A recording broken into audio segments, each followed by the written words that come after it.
So I'm in Central Texas. I'm in my house there out in the country. I'm there with my wife and my mother-in-law and my father-in-law. And it's getting, kind of like 3, 4 in the afternoon. And I casually say to the others who look a little bored, I say to the others, I heard about this good seafood restaurant out in Abilene. Maybe we should go. What do you guys think? And my mother-in-law says, yes, I heard about that seafood restaurant in Abilene. Yeah, it seems pretty good. Yeah, maybe we should go. Yeah, and my father-in-law says, yeah, I'll get my coat. Yeah, we could go to that restaurant out in Abilene. And my wife says, yes, I'll just get everything ready and we can go. And I say, but the Abilene, I'm saying, because I don't really feel like going to fucking Abilene, right? Let's be frank. Abilene is like a 2.5, almost 3-hour drive away. Yeah, but the restaurant is good, isn't it? Says my mother-in-law. And then my father-in-law says, yes, it's good. We should go and eat there. And then all of a sudden, we're all in the car. And I'm driving. And it's a long fucking drive. 2.5 hours? Fuck that. 3.5 hours. Get to fucking Abilene and go to the fucking restaurant. And the restaurant, the seafood restaurant, it's garbage. It's garbage, and worse than that, we all eat something that was just bad, right? Because on the drive back, after this horrible restaurant, we all get the shits. Yeah, we're stopping at every fucking gas station between here and Abilene, we're just running to the toilet, it's fucking embarrassing for all involved and fucking unpleasant, it's just like a disaster, right? I mean, like 3.5 hours to get to the fucking place. We get to the fucking place and lousy service, ugly restaurant, and I didn't even want to fucking be there. And the drive back, and we all got the shits. What the fuck? Yeah, we finally get back home from this adventure in Abilene. It's 1 in the fucking morning, yeah? It was 3.5 hours to get there, 1.5 hours at this shit restaurant, another 5 hours to get back because we had to pit stop all the time because all of us had the shits. It was a fucking nightmare. We walk in through the door, we're exhausted, pissed off, we blew the whole day, we're all just bickering, and in the end I say, I didn't even want to fucking go to the goddamn restaurant. And my wife says, I didn't want to go either. I just wanted to go because I thought that you wanted to go. And my mother-in-law says, but I wanted to go because you wanted to go. Didn't you want to go? And it turns out none of us wanted to go. And not my father-in-law, my mother-in-law, my wife, or me. None of us wanted to go. We all thought that the other wanted to go. And we were too polite to say anything. Yeah, this is called pluralistic ignorance. And this is something that you should pay attention to. This story, this paradox that I've outlined, okay, this is actually a serious thing. See, pluralistic ignorance is when people object to something or don't agree with something, but they figure that everybody else does agree with it. And so they keep quiet. In fact, sometimes they might actually argue in favor of this thing that they don't really agree with, but they figure that everybody agrees with it. Everybody seems to be on board, so they keep quiet. And so as to not be out of step, they publicly agree with this thing that they don't really want to do. The Abilene paradox. You ask most people in Western Europe and the United States whether they want to limit immigration. Something like 70 to 90%, depending on the country where you conduct the poll, do not want any more immigration. They want to limit it. And more than half of the people want to kick out a lot of the new immigrants. Yeah, more than half. But what's going on, and the reason that the flood of migrants continues, is that everybody's too polite to say no. Everybody feels constrained. Everybody assumes that everybody else is in favor of this rampant migration.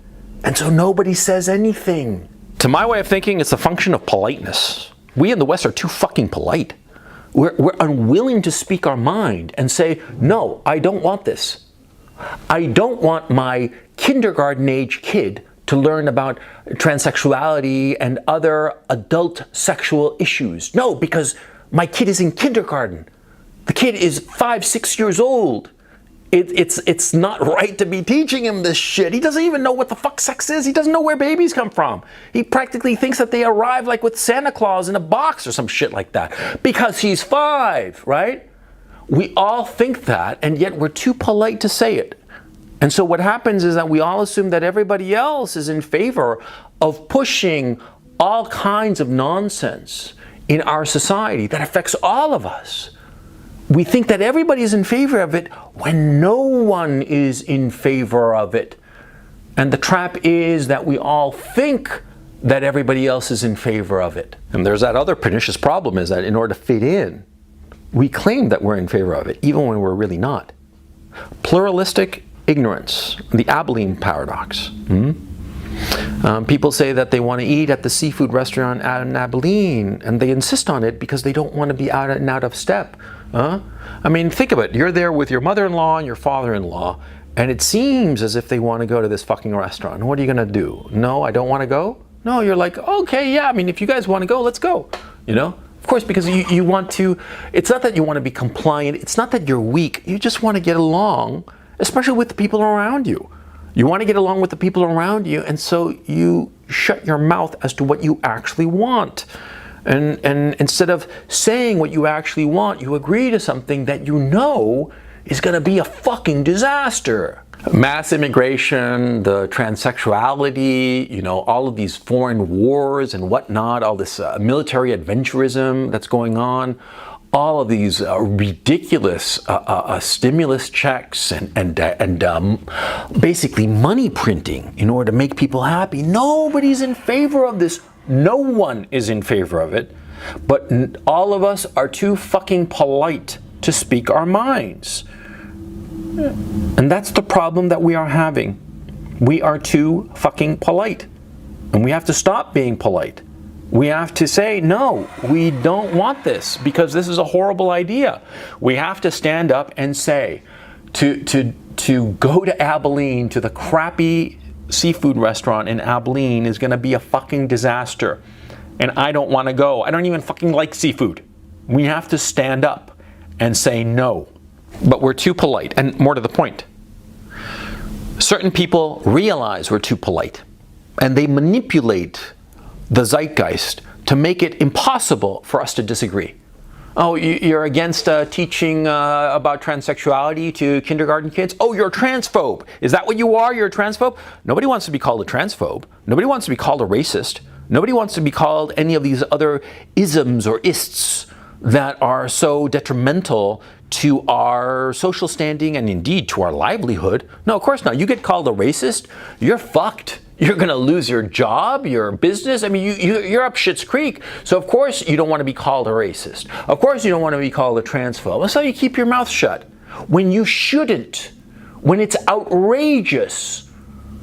But certain unscrupulous people realize this. They realize that all they have to do is threaten to call you some ugly name, and they'll get you to shut up.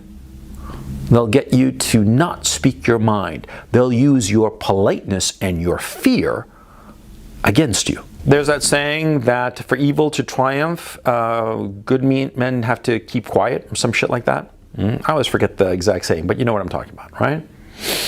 The Abilene paradox, motherfucker. See?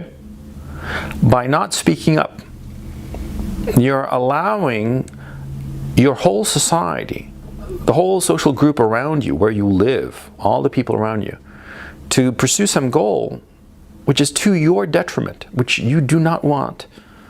You don't want to go to fucking Abilene for the fucking seafood there because you know it's a long fucking drive, it's garbage food, it's just going to be a fucking mess. You don't want to go, so say so. Don't be afraid. Don't be afraid of people giving you ugly looks. No. It's important to speak your mind, because if you don't speak your mind now, you're going to be on a long drive with shit just pouring out of your asshole and a miserable fucking experience.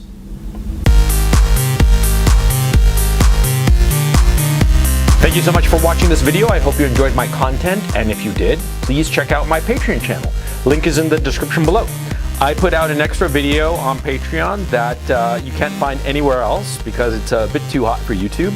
And I also do a Sunday call-in show called The Weekly Webinar, where I talk about different things, and it's a hell of a lot of fun. So please check it out.